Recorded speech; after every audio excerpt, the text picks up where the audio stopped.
Hello everyone, this is Chro, and in this short video I'll be going over where I normally perform a double jump with Junkrat. Viewers often ask if I practice double jumps in my spare time, or do I attempt them during a live game. The truth is neither. I have learned them through understanding the underlying skill set that it takes to perform a double jump. It's becoming common in video games that the community will see a technique a professional player does and look to replicate it. The problem with this is that the community forgets to learn and understand the underlying skill set that makes it possible. We need to understand the how and why we do a technique so that we can apply these ideas to other classes and other situations. The underlying skill set in this situation is Junkrat's general movement and spacing. You can learn this through basic mine jumps and playing Overwatch in general. Part of the skill set is understanding what's a threat while in the air, how long I'll be in the air for, where I'll need to go, and what I'll do once I'm there. Once you learn to take all of this information into account, you'll easily pick up on when and how to double jump. More importantly, these are all general concepts that you can learn and apply to all classes. There's one step deeper to this concept that's rarely touched on, and that's why I do this. Most of what you'll see in this video will be double jumping to break a choke point while attacking. This is to take advantage of a couple fundamental concepts in Overwatch. The first is that, as an attacker, I have the spawn advantage. There's less distance between the attacking team's spawn and combat than there is between the defensive spawn and combat. This allows me to take a risk with minimal punishment. It also allows me to get a trade and come out on top because I'll come back to combat faster. The second fundamental rule that this leverages is that my team is attacking a choke point. In most cases in Overwatch, the defending team can easily get all 6 players a clear line of sight on the choke point, allowing everyone to damage and support their team easily. While on attack, teams are more grouped up and only have a varying degree of line of sight on the defenders in the choke point. You'll notice that a choke point is closer to a 4v6 because the attacking team cannot focus on a single target. Attempting a slightly risky flank at this point now seems a little less risky. The attacking team has 2 players that they aren't using as efficiently as possible.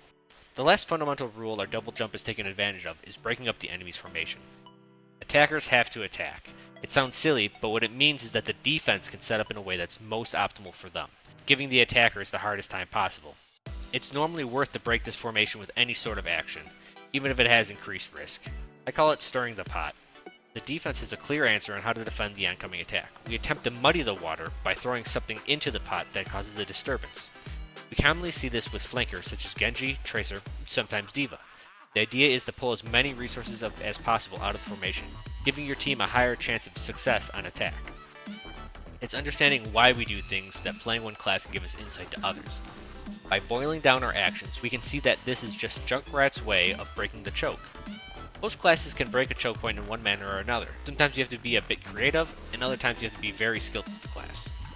Now for the execution of the double jump. Once in the air, all you need to do is look straight down, throw your mine, and detonate it as soon as possible. Let's take a look at it one more time. We're going to jump and detonate as we walk over the mine. From there, we're going to look straight down and time it for the apex of the jump. Now let's take a look at when you want to double jump. Here we have Junkrat's general path taken when doing a single jump. We're going to focus on 3 specific points during the jump, the first of which is the blue dot, before the apex. If you time your double jump here, expect to get more height and float in the air for a longer period of time. You'll get less distance with this and you'll feel more vulnerable, but it's the best way to get increased height if you have to get to those hard to reach places. Most notable in Eichenwald when double jumping over the right side flank. The second point is at the apex of the jump. At the apex, expect to get less height than before the apex, but more distance. It'll also increase your speed in the air. This will be your most versatile jump and most commonly used. Third point is the yellow dot, and this denotes anything after the apex. Detonating after the apex of the jump, expect to get little to no extra height, but a lot more speed. This is mainly useful when they have 1 or 2 hit scan classes in the game and you need to get through the ground as fast as possible. In most cases, it's better to reserve your mine instead of using it after the apex, so that you can use it as soon as you hit the ground for combat. Now let's go over the jumps I commonly use as Junkrat. Each clip is going to start with a jump performed in a custom game without all of the chaos in a normal game. Then follow up with a couple in-game examples. Let's start with Eichenwald. Here we're going to put the mine on the staircase. This prevents anyone on the balcony or below from destroying the mine while we wait the extra time to put another mine down. From here we're going to aim to the right, go above the houses, and land right on the staircase. Here we have our working example. At the start I sent some feeler grenades out. These grenades aren't really meant to kill, it's meant to figure out who is sitting where and what the defensive formation currently is. Now perform the jump and make it over. Now while we're in the air, we'll see there's a Torb turret waiting for us on the ground. We'll throw a trap at the turret base. Since it's the closest object after it stops shooting at one of my teammates, it's going to focus on the nearest thing to it. And because of the change where deployables stop giving ult percentage, this gives nothing to the Torb and gives us time to take out the turret. From here we have access to the control point and the upper balcony. Here's another icon wall jump that I perform rarely, but can be useful in specific situations. Since most teams set up on the right flank, I like to flank directly at them. This provides me with the easiest shots and a more confusing environment for the enemy team. Now we'll move to Hanuman Room. Hanuman Room has an exceptionally strong choke point, especially if there's a Mei present in the game. What we're looking to do here is to get up through the choke point and onto the top of the temple. From here we'll have to weigh in our choices, if the team does or does not have any heroes that can scale vertically and challenge me directly. If they do not, we'll shoot at Reinhardt's shield from behind and anyone else that's available.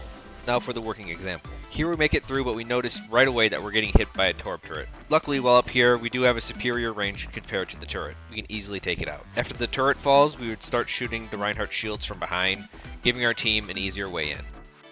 Now on to King of the Hill. With King of the Hill, we can put a mine while waiting in spawn. This way, when we come out of the spawn, we can easily perform a double jump, getting to the midpoint quicker. This can be done for all King of the Hill maps, but specifically the nighttime market on Lijiang Station. Here, we'll need the Lucio to help with our rollout. Once Lucio boosts, we can double jump up again and make it to mid, allowing us to put shots directly on their choke before the enemy team even gets through. If the enemy team is not running a Lucio, this compounds the issue even more. On to everyone's favorite map now, Volskaya Industry. We have a couple of different jumps we can perform here. The first is the left flank. With the left flank, we can double jump up and over the house, giving us direct access to the weaker classes or behind the tanks. And performed here in a normal game, we can easily hit the area where the tanks and supports are currently standing. From here, we can flank even deeper on the left flank, getting onto the control point and pulling resources from the choke back onto the point. The other jump that we can do is the right flank. This has a greater risk but greater reward if we can pull it off correctly. The risk is that it will be very visible to the enemy team while doing this, allowing them to kill us mid-flight. But the reward if performed correctly and safely is that we'll have direct access to the balcony. This will also allow us to trap a high traffic area, resulting in a higher percentage of traps. Remember, the purpose of the junk is not to get kills, but to cause disruption. If the supports are not present, then we'll attack the tanks from behind. This second example is what happens when a jump fails, but we still manage to pull something out of it. We performed the jump, fall a little bit short, but we still made it behind the enemy. This causes enough confusion to take out an enemy and to pull other resources to attack me. This is a rarely used jump that takes a more precise timing.